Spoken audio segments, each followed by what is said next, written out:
I appreciate everyone being here, as all of us do. Starting on Monday, suddenly my email inbox, like I'm sure many of us, got absolutely flooded with Pride events happening this week and this weekend. So really appreciate everyone taking the time and choosing to be here with us. My job here is going to be mostly try to ask a few questions and get out of the way, because the people that we have talking with us are absolutely incredible. Just kind of to frame the conversation a little bit, so as we talk about social change, there are kind of three pillars that I look at.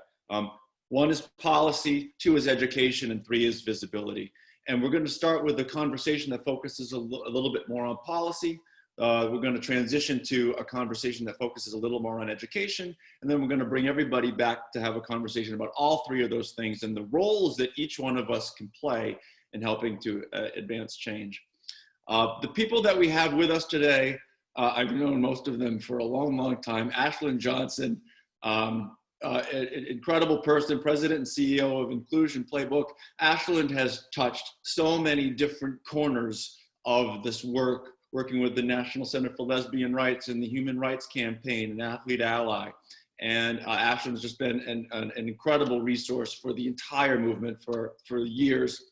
Chris Mosier is the Team USA athlete, the first trans athlete to compete in an Olympic trials with the gender with which he identifies. Doing race walking earlier this year, has represented Team USA on the international stage for years, and also runs transathlete.com, an incredible resource.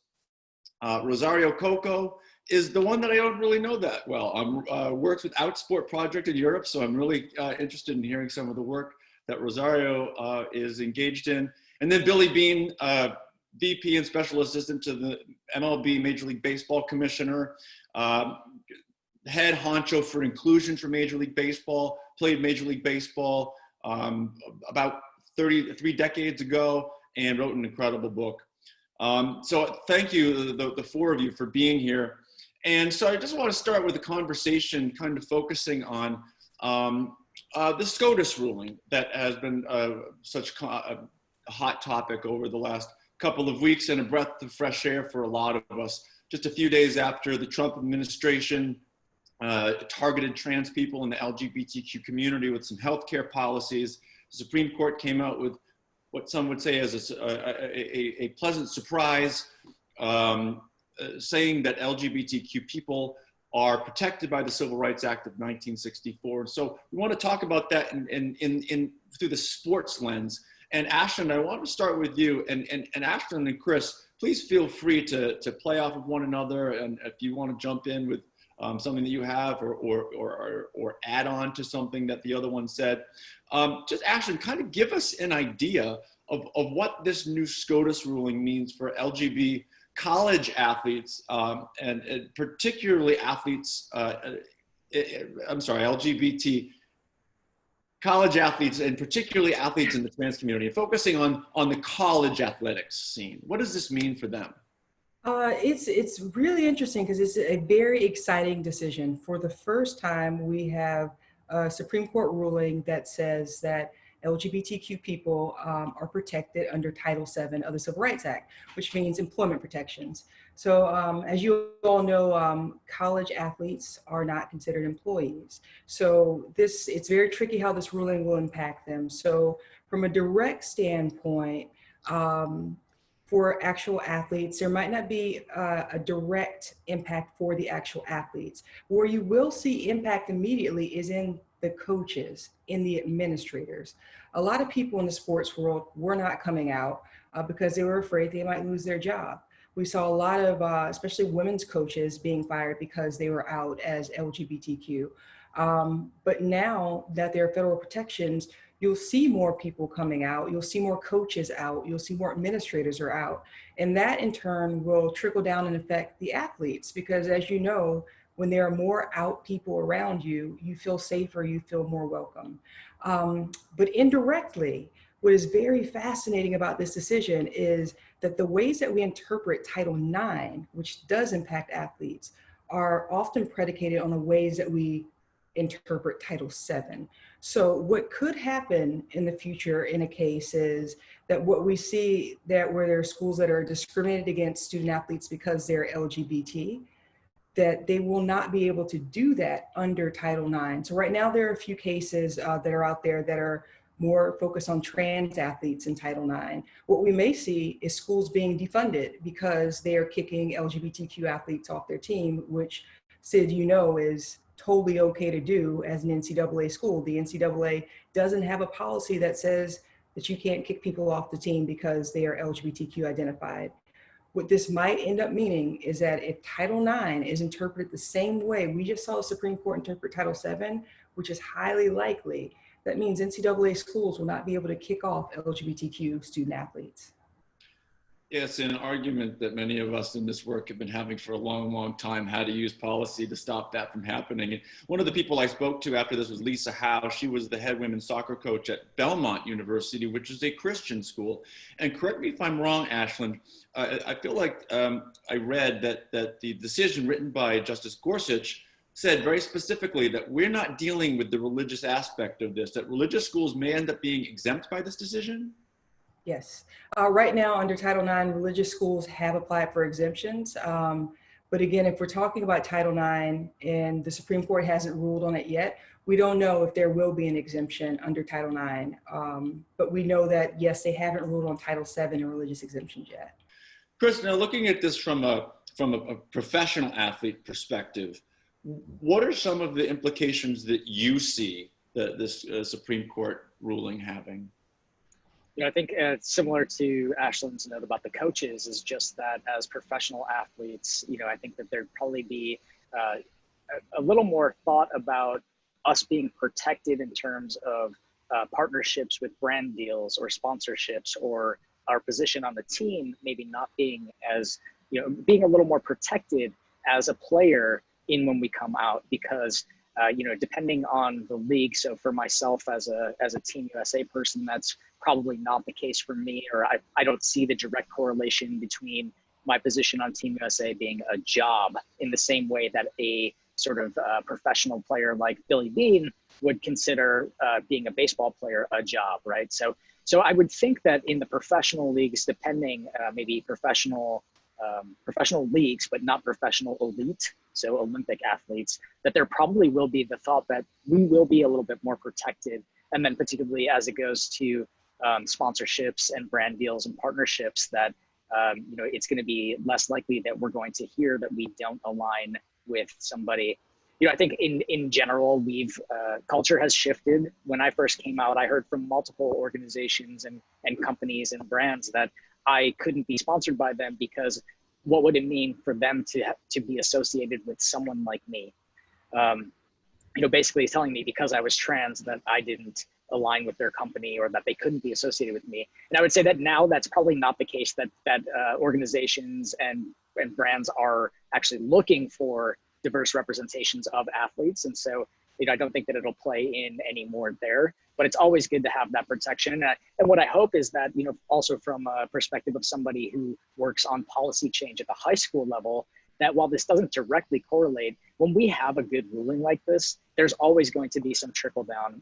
People are always going to be looking to these protections and to that ruling to say, how can we sort of frame this in a way that's beneficial to us? And so, my hope as somebody who's constantly advocating for transgender student athletes in high school is that we can use this decision to help influence and to help prevent bad policies and becoming law, and to hopefully help to flip some of the laws by that effect of it going through Title IX. I want to take it and what you just said and talk about trans athlete policies. But Ashton, you were nodding your head a few times. I just wanted to make sure that you had the chance to add to what Chris was saying. No, Chris is right. When you have a great decision that says so many positive things about the LGBTQ community, it's the best public education you can get. And so it does trickle down. Hey, Chris, obviously your focus for so long has been the advancement of inclusion of trans athletes. And there's some big fights going on at the state level, including trans athletes in high school and youth sports. Can you talk me through what this might mean? Actually, let's stick with you, and then we'll talk to Chris. Like from a legal perspective, how can this translate into some positive movement for trans inclusion at the state level and for youth and high school athletes? Are you talking about the Supreme Court decision? Exactly, specifically. Yes, again, it's possible. Two of the cases, there are three cases that are happening right now. Two of those three cases are based off of Title IX. So we saw the day after the Supreme Court decision happened, we saw that the federal government did still stick to their interpretation of Title IX, not protecting people based off of gender identity. So we know that at least this administration is going to stick with that interpretation. However, if this case goes up to the Supreme Court, we feel that they have tipped their hat where they're going to fall on this issue. So it's quite possible that, and I know Chris will talk about this more, but of the 18 states that we saw introduce these horrible trans bans, that those bills will be declared unconstitutional. Chris, what are you hearing on the ground? Nobody has their finger on the pulse of this conversation about trans inclusion in high school sports. What are you hearing from people in different states about the Supreme Court ruling and what it means for this fight? Yeah, similarly, I would say people are just a lot more hopeful now. You know, this decision was one that we really needed. We needed it now more than ever. We needed it as a community, and we definitely needed it in advance of deciding on the Equality Act. We've seen across the country, these 18 states that came across with multiple anti-trans legislations in both sports and in healthcare and beyond, that when we are talking about that, what is really happening is people are attempting to divide voters in advance of the Equality Act. And you know, all of these sort of anti-trans legislations that we're seeing in sports is just the starting point for future discrimination against transgender, non-binary, and LGBTQ people in general. And so, you know, it's really important. While people may say, you know, it's just sports, it's not a big deal, it doesn't affect me because I'm not an athlete or because I don't have a kid in high school. What this really is just the starting point for more discrimination. So even as somebody who is, you know, if someone is not into sports, it is essential that they pay attention to these issues and to these lawsuits and what's going on, because it will have direct implications on the entire LGBTQ community if these things advance. If people don't understand what it is to transition genders, they may come at this as saying, well, you know, I can understand how XYZ would be quote unquote unfair. And I think what gets lost in the conversation, particularly about youth and high school sports, is the power that the participation in sports as your gender has in the lives of trans people. Can you talk a little bit about that and the impact of just a trans athlete competing in high school sports? Oh, absolutely. You know, trans people participate in sports for the same reasons as anybody else does. There's so many good things that we get out of sports. And I've said time and time again that the number of things that I love about myself most, I learned as a young person participating in sports. Everything that I learned about leadership and teamwork, about working well with other people who aren't exactly like me, communication, goal setting, winning with grace, losing and bouncing back, all the resiliency that I attribute to my sort of time growing up in youth sports that helped me through my transition as a trans person came from those moments of participation with my peers. You know, it's where I found my friends, my family, my community, and so many young people can relate to that, whether they're trans or not. And so trans people just want to participate like anybody else. And I think it's really important that when we're talking about this issue, particularly around youth sports, that we're not conflating elite and Olympic athletes with young people, 14, 15, 16 years old, who just want to play with their friends. You know, we're at a time when young people are moving less and less, and sport participation across the board for all young people has declined over the past several years. And we know that there are so many positive benefits academically and socially that are related to sports in terms of graduation rates, higher GPAs, leadership, and moving on to college. And so, you know, those are all things that I think we can all get behind, is to, like, the success and the elevation of young people. And that comes directly related to sport. Well, Chris, you mentioned Olympic sports. Tell me, because I'm confused with all of the advantages that trans people have. The IOC has specifically given a path to trans athletes to compete at the Olympics for about 2 decades. How many trans athletes have trans athletes have been in the Olympics? Yeah, so we've had zero trans athletes have participated in the Olympics, and I was actually the first trans person to participate in the Olympic trials in the gender with which I identify. As you mentioned, you know, we have had a policy for nearly 2 decades, and you know, we're not seeing widespread domination from transgender athletes. We're not seeing even widespread participation, and part of that goes back to our fears of being discriminated against, and to bring it back to the top of the Supreme Court ruling, you know, that trans people, queer people exist in the world, constantly wondering if we will be accepted, and not just accepted in terms of social acceptance, but also for trans athletes, if we'll be allowed to play because of the policies that are in place. Sure. And even though we have in the elite levels a clear pathway and a policy that is suitable for advanced and elite athletes, not necessarily suitable for high school athletes. Important to make that differentiation because the goals of participation are different. But at the elite level, we're still not seeing transgender athletes in the highest level of sport. When I went to the World Championship in 2016, I was the first trans person to compete internationally in the gender with which I identify. So, you know, this is at that level of participation, very few of us have been. There is a question that came through that I'll end our the first segment with, but Ashlyn, I just want to give you an opportunity if you want to just add anything that Chris said about trans policy and inclusion. Yeah, I just want to flesh out some of the with some numbers of things that Chris is talking about with trans participation in sport. So the last survey that we had 2 years ago on LGBTQ youth participation in sports showed that LGBT athletes participated at a rate of 24% in sports. When it came to trans girls, that rate dropped to 12%. When it came to trans boys, that rate dropped to 14%. And in states where we saw anti-trans policies, the entire number for all LGBTQ athletes in high school dropped significantly. So these bills don't just affect trans athletes, although the major burden is on trans athletes. We need to understand this as an LGBT issue entirely, because when you have these bad trans bills, it affects all LGBTQ youth. Question from somebody watching, and I'm not going to attempt their name because I'm going to absolutely butcher it. I feel like this needs to be discussed at a broad level. What do you two think about international sport organizations granting the right of organizing tournaments, Olympic Games, World Cups to countries like Russia and Qatar, where attitudes and policies are, you know, they're not perfect in the United States, but they are outright not federally hostile there? Ashlyn, just to start with you, kind of your perspective on that.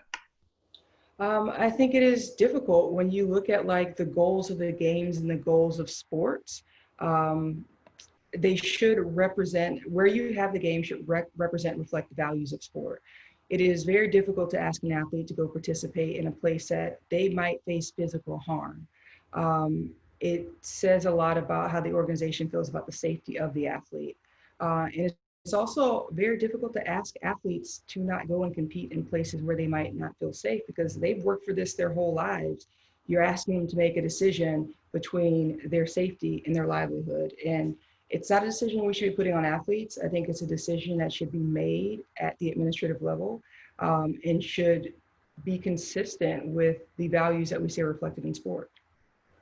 100% agree, Ashlyn. Just as an example, here in the United States, I had a world championship race that was taking place in North Carolina shortly after North Carolina passed HB2, which was the anti-trans bill regarding bathrooms. And I felt incredibly unsafe going there, and also realized that that was my only opportunity to make Team USA for that year. And so I was really faced with the choice of, do I put myself at risk and potentially have a horrible experience or a dangerous experience in order to make the team, or do I forego all of that work that it took me to get there and lose my opportunity to represent my country internationally? So, you know, I think that's an incredibly challenging decision for an athlete. And I think that's also why we see so many athletes come out after their games. that we need to make sure it's not just the structure of sport, the organization, the team, the training facility that they're at, that creates that environment of safety for an athlete. It really is, where am I going for these competitions? And particularly with the media spotlight that is accompanying an Olympic Games, that there's a lot of pressure there, and that might draw a lot of attention to somebody who comes out as LGBTQ and put them in a really unsafe position. So I agree with Ashlyn. It needs to be something that is, considered and deeply taken into account prior to putting athletes at risk. And it kind of just shows that there's a preference for the Olympic Games as an entity, as a media package, over the safety of the individual athletes who are participating there. Well, appreciate you too. Thank you so much. We're gonna bring you back at the end to kind of talk as a group about some of these issues. But I want to bring on Billy Bean and Rosario Coco now. And I kind of want to start with Billy and taking a step back and looking at the Supreme Court of the United States ruling. One of the concepts that flashed across my Twitter feed the day the ruling came out was this notion that because the Supreme Court has barred employment discrimination, that suddenly this was going to lead to a flood of out-professional male athletes. Can you give us some perspective on, should we be expecting a dozen MLB players suddenly to be revealing that they're LGBTQ because of this ruling? I would strongly say and proudly say that for those athletes that we have in the major leagues that might be in that space where there's considering that a decision of that magnitude, that they all know that their employer would never fire them. Thankfully. And it is amazing that on June 15th, and I'm sure everyone on this panel, there were people in my own family that were like, it's not possible that someone could be fired because of their sexual orientation or their gender identity expression. Up until, I said, yeah, it was, in half the states in your country, that was still law. And I think that the importance of the moment, I even, just on a personal note, I called Barney Frank, my great friend, who was one of the authors of ENDA, the Employment Non-Discrimination Act, 25 years ago. And I was like, Barney, are you sure this covers this? Like, is this real? Because it was like the first time any of us had good news in the last 95 or 100 days. I mean, with the pandemic and just everything. And it was almost unbelievable with all the things that we see. So for me, Sid, all those emotions that for us, that have been, fighting for our equality and fairness in all ways, but for employment, I think that the message, why it's so important, but it takes time for people to, because of leadership, that the impact of great leadership, it takes time for us to see the full impact. And for changing the culture in sports, we could talk an hour just on that, but for change to happen, sometimes we don't see it immediately with the actual coming out of people in those highly visible places. A couple things come to my mind when we saw Gus Kenworthy and Adam Rippon, like in the 2018 Olympics. For accomplished athletes already, there was still, a negotiation on their own parts to, if it was the right time. But when we watched it happen, it seemed like the perfect time, or it could have happened sooner because they did it so flawlessly and with such unique individualism and grace. And so there was just so many emotions that came with that day, and it was a great one for us. And I'm really, really happy. And to Billy's point, what he mentioned that athletes wouldn't be fired by their employers, all of the major professional leagues in the United States already had non-discrimination policies that included LGBTQ. So that's what he was referring to. They already had them years before the Supreme Court ruling. I want to talk to Rosario. And Rosario, you represent an organization called Outsport. And I know that we have a little kind of introduction video that we're going to play, just kind of, so whoever can play that video, please start it. There are things that are never missing in an athlete's bag. But in the end, every bag is different, because every sport is different, just like every athlete. But some people still think that diversity and sport don't fit together. So certain bags become heavier, because they carry the fear to be ourselves, and all the pain caused by those who think they're better, or by those who don't know that even jokes can hurt. And sometimes, those bags get so heavy, it seems impossible to go on.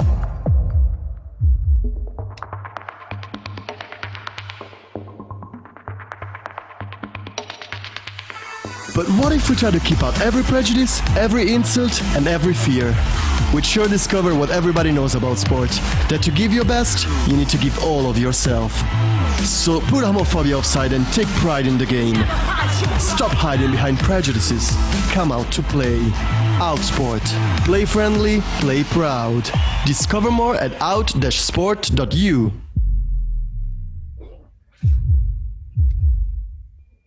Well, great. Well, thank you for that. And Outsport conducted a survey with partners, including the EU, to gather data on LGBTI discrimination in sport. And so I want to hear some of the takeaways, Rosario, from that study. I don't think anybody's surprised to hear that there might be anti-LGBTQ bias present in sports, or that it impacts our community. But what were some of the important takeaways that your study did reveal? And you're gonna have to unmute yourself because I don't think I can, Rosario. I'm sorry, I'm here. Can you hear me? That's absolutely. Oh, perfect. Sorry. First of all, thank you for the kind invitation. And I have to say that Outsport is a project from 5 different organizations in Europe, coordinated by Italy, by a grassroots sport organization in Italy, with partners in Scotland, LEAP, the German Sport University, who carried out the survey, and the VIDC from Vienna, an institute, and another association from Hungary, which is called Frigo. It was an important project because we started from the point that we had no data, no evidences about LGBTI sport experience in Europe. And the data you saw in the video was from an Australian study. One of the first study in the world about LGBTI sport experience from Denison and Kitchen, covering Australia, USA as well, and UK. And so we started from this point, from these numbers, and we carried out the research. And we gathered important findings. And we have also been inspired from the Outsports American experience. We also tried to implement a project investigating these issues. And we found, first of all, a general assessment. So 90% of participants on a sample of 5,500 people in all the European Union, consider homophobia and transphobia a particular problem in sport. And this is the general assessment. The most important data are that 1 person out of 3 remain completely closed in their sport context, which means also in team sport or with their trainers, in context in general. 82% have witnessed homotransphobic language in sport in the previous 12 months. And 20% of these participants refrained to participate in a sport of their interest for reason due to their sexual orientation or gender identity. The last information I want to tell you that regards also one of the topic you were talking about is the personal negative experience. 60% of the sample experienced had a negative experience, verbal or physical harassment, in the 12 previous months. But this percentage goes high up to 46% if we speak about transgender women. And is around 30% for transgender men. And this is an evidence that gives a confirmation about the topic you were talking before. It's one of the most important issue we are facing, but not only the only one. I mean. Yeah, I'm curious to hear from Billy. You know, obviously, again, a lot of this perspective isn't particularly new. That there's a study from a few years ago. What are some of the steps that you've taken, and you've been in this role for 5 or 6 years now, the specific things that you've done, or that Major League Baseball has done, or you've seen teams do, that have tried, that you think have been effective in bridging the gap between acceptance in sports and the perception of acceptance in sports, because those are both important things. Well, it's, you know, when I started, Sid, the conversation at times, it almost felt like a novelty. The world in 2014 is different than it is today. And I think MLB had just changed their workplace protection laws to include sexual orientation, but we didn't have gender identity or expression on there at that time. There was no dialogue about the trans community, which is still very progressive in the team sport environment, because it just seems like there's a pause button sometimes on the ability for young kids to consume education information. But for me, I was really, really pleased with the decision I made. I made two decisions. I wanted to start with the owners, and I wanted to make sure that the commissioner would support the fact that I only wanted to go to a club by invitation. I didn't want it to be mandatory, because I felt like it had to be a collaboration in an effort to try to do best practices. I thought it would be better to have 10 teams really being a part of the process and the solution than 30 teams feeling like it was something that they were required to do. And I was so pleased with the owners embracing. It started with just sharing my own personal story with them and why I left baseball. For the viewers out there, you know, I was living a double life. I was in the closet. I was playing for San Diego Padres, and my partner died of HIV-related causes the night before what was my final season. And I didn't know you, Sid. I didn't know anybody in our community. I didn't know. I just thought I was an outlier and on the outside, and didn't feel like I was connected to anything, not even to my family. I wasn't out at that time. And so I felt like some success started with trying to just explain and share a personal experience, as opposed to what you guys need to do and gals need to do to make your sport better and catch up to corporate America. And little by little, it took a while, but they gained some really good momentum. And then the next phase was implementing an education program that was designed to get the players in front of people that can share these types of experiences, and important right when they start, and understand that when they move into this amazing world of Major League Baseball, that they are part of something bigger. And this is a prevailing message that their leadership wants to convey. And every athlete has to make that decision on their own if they want to be a part of it or support it or reject it. And ultimately, everyone has that right. But with consistent education and messaging, we have had a really, really amazing shift in culture in baseball. We've got a long way to go, but the alliance in the intersection of all the big sports, really trying to share best practices, I think we're seeing some amazing progress. Billy, we're not going to ask you to call out anybody, but give us an idea of how many of the 30 MLB teams have asked you to come and talk with the team. I have spoken with every single organization in baseball, all 30. You know, how it's manifested, some people want to grade a club by the design or image of a pride night. But all 30 clubs participate in our sensitivity and inclusion education programming for all their new players. I've spoken in every front office over the last 6 years.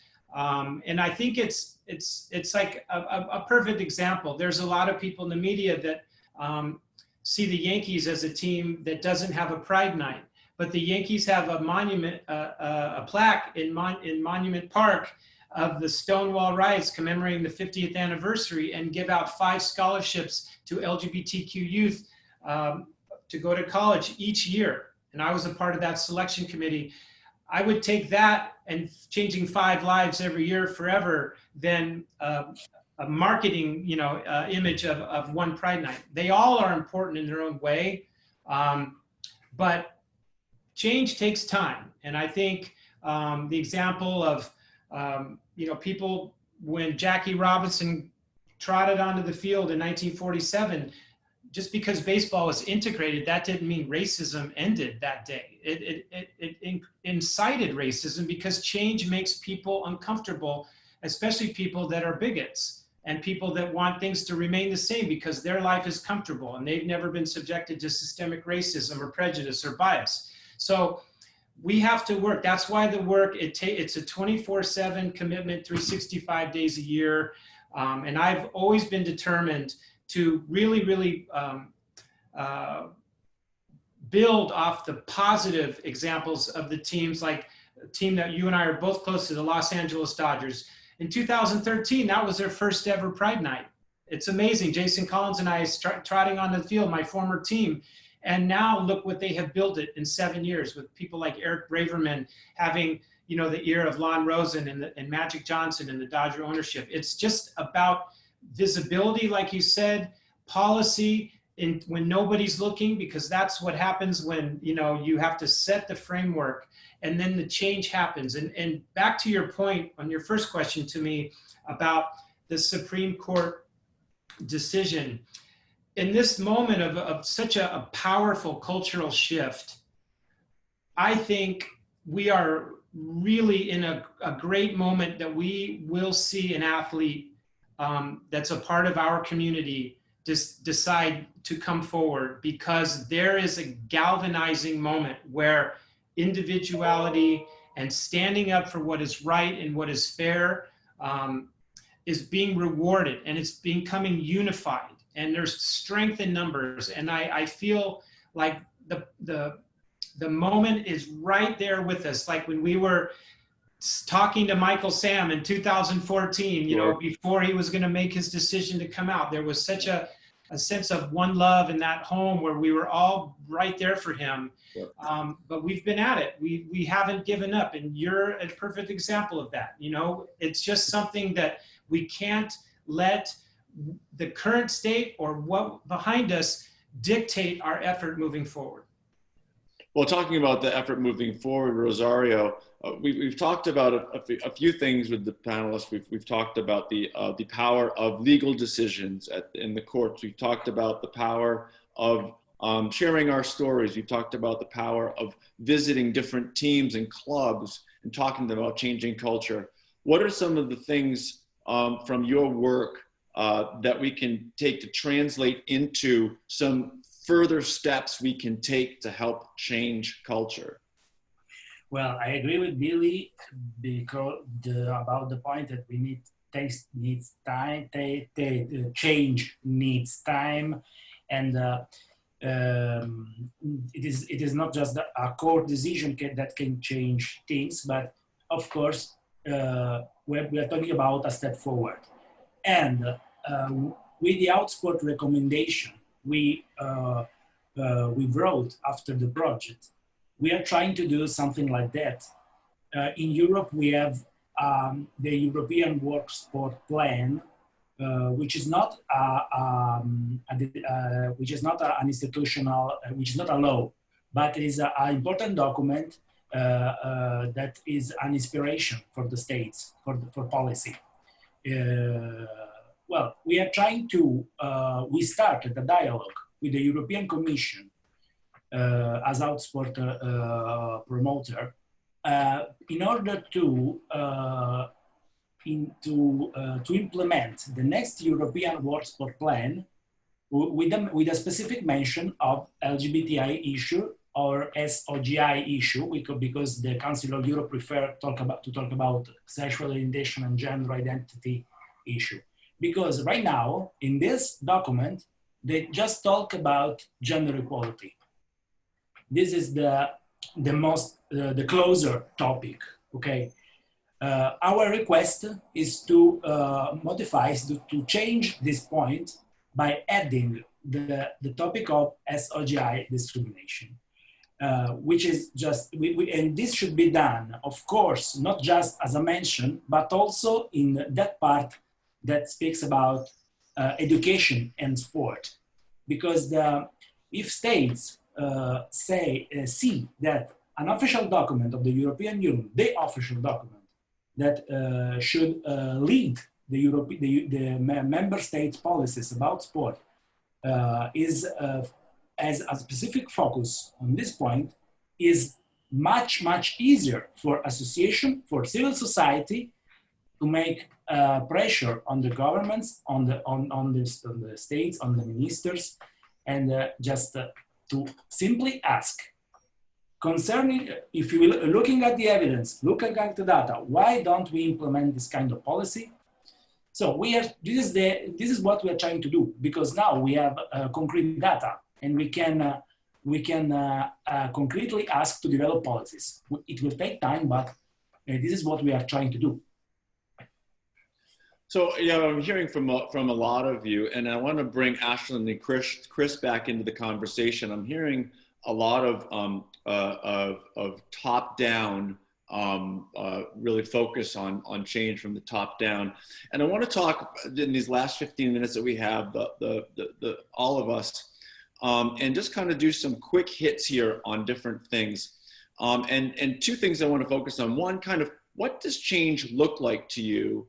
And two, whether you're LGBTQ or non-LGBTQ, and you're just, somebody listening to this, what are some of the things that you can do to help bring change? And Billy, specifically, one of the things that I want to address, so the NFL on Twitter this week had, they changed their logo to a pride flag. And I tweeted, thank you for this, it's great. I had several people come back at me and say, this is false. There are no out LGBTQ people or players or coaches in the league, which is not true. But there is definitely, the public looks at inclusion vis-a-vis how many out people there are. Is that how you look at it? And how much weight should we put on that? I definitely think it's an unfair way to grade the effort of broadening inclusion, educating and fostering a more respectful and accepting workplace. One of the ways that, and I will share, when a club is approached with the idea of how do we start a dialogue, to be a more inclusive, more accepting, to let's say the initial conversations to host a Pride Night. One of the ways that I try to guide clubs is that to initiate relationships with our community organizations so they can start a relationship.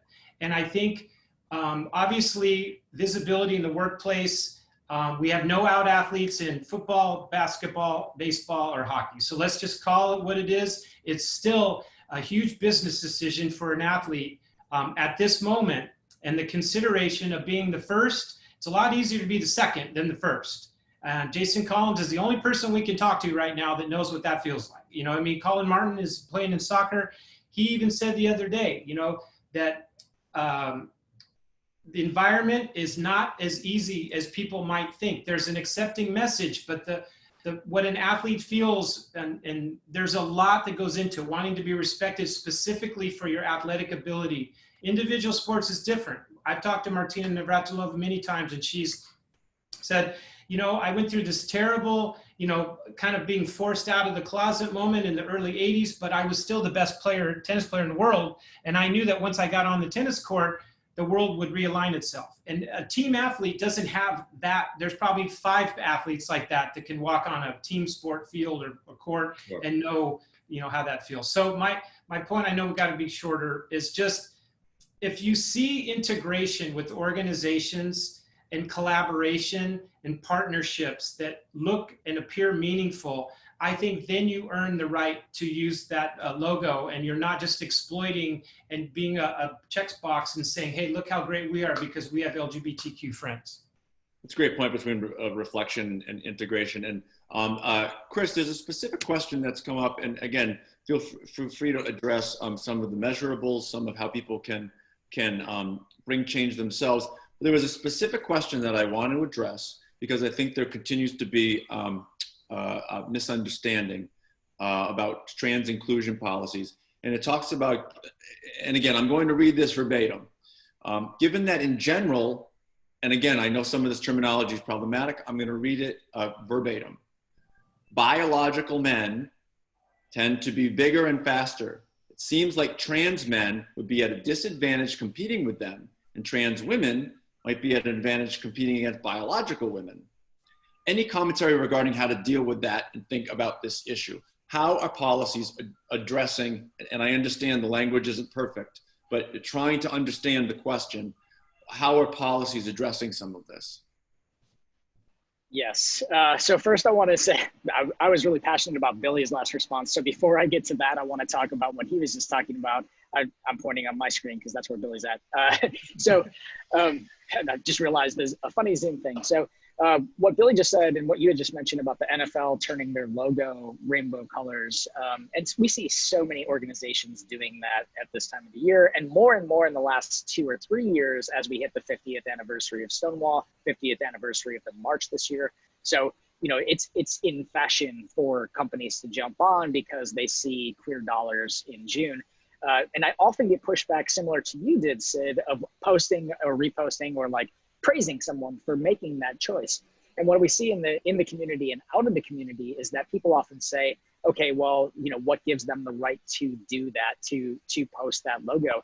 And what I think that really does is give the LGBTQ community power moving forward. And I just think it's important to say that. So we often hear that there's this rainbow washing of pride, that organizations that have nothing to do with pride or have never supported an out person make that choice to do the logo to try to capitalize in this moment. But I think it gives us a lot of power in July and in August and moving forward in the 11 months that are not Pride Month to say, okay, in June, you thought it was cool to turn your rainbow logo. Now it's season time. What are you doing for our community? So I think that's a really, a way to flip it to say, it's not just that they haven't proven themselves to earn that logo. It really gives us the opportunity to put them on the spot later on to say, okay, now you have to back it up, right? Chris, before you address the question, we only have about 8-10 minutes left. So I know this is probably a 2-hour-long seminar. If you could condense an answer to just a brief commentary. Sure. So I think there's a lot of things that people don't understand about biology, about stereotypes, and the way that the trans community has been positioned as we create these policies. There is this stereotype and this, this idea that all people assigned male at birth are bigger, faster, stronger than anyone assigned female at birth. What we don't understand and what we don't take into account is that, first of all, there's not just one way to be a man, there's not just one way to be a woman, and there's not just one way to be transgender. All people have different abilities and skills. We have different hormone levels, we have different body makeups, and some of those things make us better in certain sports than others. So myself, as an example, I'm a great runner and cyclist, but I'm not great in the water, so I would never be at my level just as in swimming, right? And we see that in athletes across the board. So it's unfair for people to assume that somebody assigned male at birth will be bigger, faster, stronger than anyone assigned female at birth, or to assume that there are advantages related with one's designation at birth. And what we see with that, I'll go quickly because I have a truck backing up here, is that this is like the cue. Is that this is really rooted in myths and stereotypes about who transgender people are and what our bodies are like. And Ashlyn and I were actually just talking about this. Ashlyn, I don't mean to put you on the spot, but this is going to be annoying. Can you summarize the last part of this for me? Anything I missed? And Ashlyn, I have another quick question for you after you address what Chris has said. No, Chris, which part did you want me to summarize? If you think I got it all, that's good. Just from Yes, our I conversation think you yesterday. totally got it. Yeah. We have plenty of leagues and organizations that have, even the NCAA, that have created policies that balance fairness and competitive advantage. And so there are ways to do it that aren't just blanket cut and dry policies based off of gender stereotypes. And I think if you look at the International Olympic Committee, the NCAA in the United States, the LPGA, the WTA, the WNBA, they all have trans inclusion policies. They all agree that there's a path to inclusion. I've always said I'm not going to disagree. Ashley, the question for you, with your inclusion playbook, I'm figuring that this is a great question for you. And again, feel free to address anything that anybody else has said, but this one comes in as a coach, and a non-LGBTQ coach. How do I help an athlete who comes to me with questions and needs, and they need someone they can trust, especially if they are not ready to go public yet? This is, it's a big question because a recent study just showed that 4 out of 5 of LGBTQ young athletes are not out to their coaches. And so there are coaches who have LGBTQ athletes on their team. They just don't know. One, either because the player's not ready to come out, or they don't trust their coaches, or there aren't very inclusive environments on their team. So I would first say, don't pressure any kid to come out. There's a lot of factors that come into play when, is it safe to come out? Is it safe on the team? Is it safe at home? Is it safe in their community? So never pressure someone to come out, but always be there as an open, empathetic ear. If you need to bring in support, please do that. There are a lot of organizations that have resources about how to talk to players who come out, or you might have a counselor at your school or a local PFLAG, which is Parents of Lesbians and Gays, who have like scripts of how to help coach someone coming out.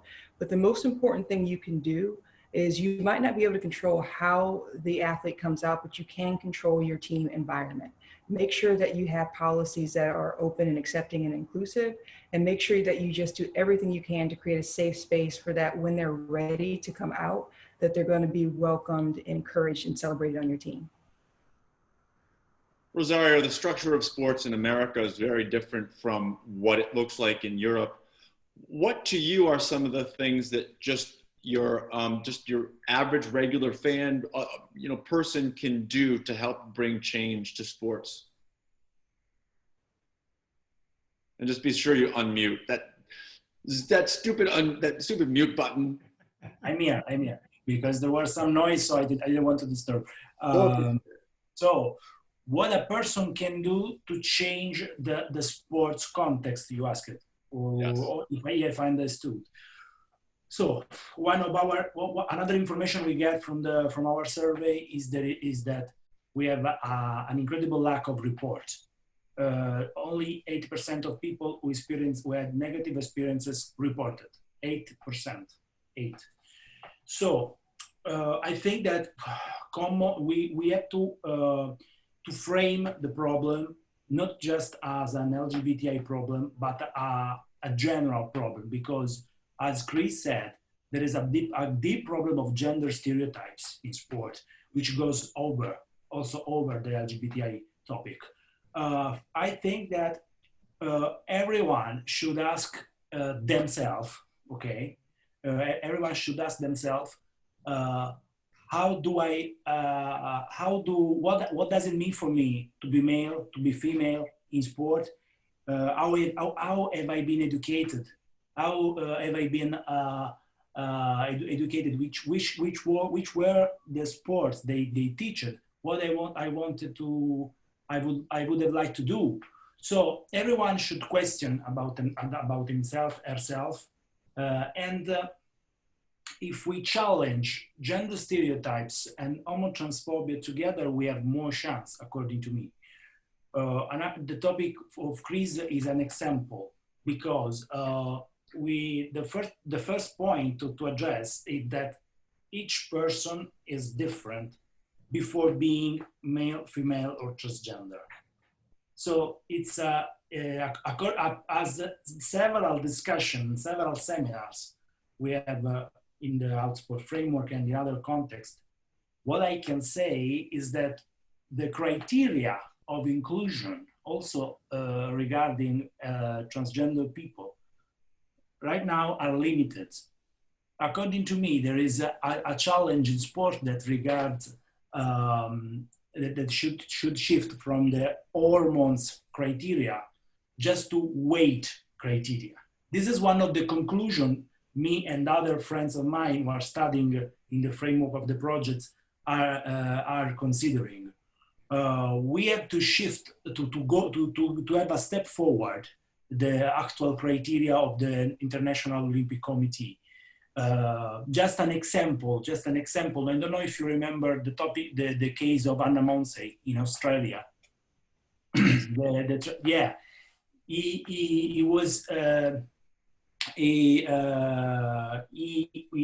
was in the criteria. According to the Olympic criteria, she could compete in the female category, but the Federation of Football of Australian football said you can't because of your weight, of other characteristics. It was really a struggle decision, but according to me, according to several people also, if we consider different criteria, maybe we can do a step forward. So I would, and I see an hour-long conversation breaking out here. So I would strongly suggest, Rosario, before you put forward some recommendations, that you contact Chris Moser, who is on the call with us, because I'm sure that he would love to talk to you about recommendations. I will. Okay. Sorry to be longer. Sorry if I have. No, listen. These are some broad strokes we're talking about here. We have to finish up here. I appreciate everybody. I hope people have had some takeaways. The importance of policy, the importance of sharing your stories, the importance of education initiatives. Rosario mentioned reporting issues of anti-LGBTQ bias. I think that is an absolute big one. And you can report those to the league, the team, the media. Obviously, that's a whole other thing if you go that route. But anyhow, I wanted to close out here and thank everybody for participating. These are all incredible people, leaders in this space, and any one of them could be a great resource for you. So Kendall, I'll hand it back to you. Thank you so much. And again, just to echo exactly what Sid said, thank you to each and every one of you on the panel today. I know I learned a whole lot. We have resources that are flooded in the chat box there as well. And thank you, special thank you to you, Sid, for leading this discussion today. Really appreciate all of your time. So if you have to jump off, panelists, please do. I know that you have busy schedules. I just have a quick little announcements for those of you that are still on with us, attendees. And that is essentially that we are, obviously this is our last season finale, if you will, for GSM Live. And you see here all of the wonderful past and current on this episode 2 panelists that have joined us since early April. So thank you everybody that has contributed to these conversations so far. And we are continuing these conversations on The Huddle, which is our new podcast. We have 5 episodes out right now.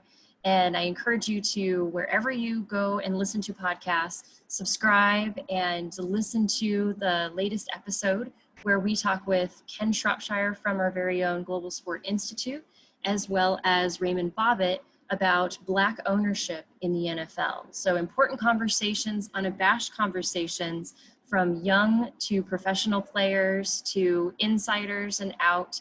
We are bringing these conversations to you twice a week on the Huddle podcast, where you can go and find anywhere where you listen. We are dropping the episode link for you in the chat box there. And with that, we cannot wait to see you again. We are coming together. We're going to have more of these live conversations.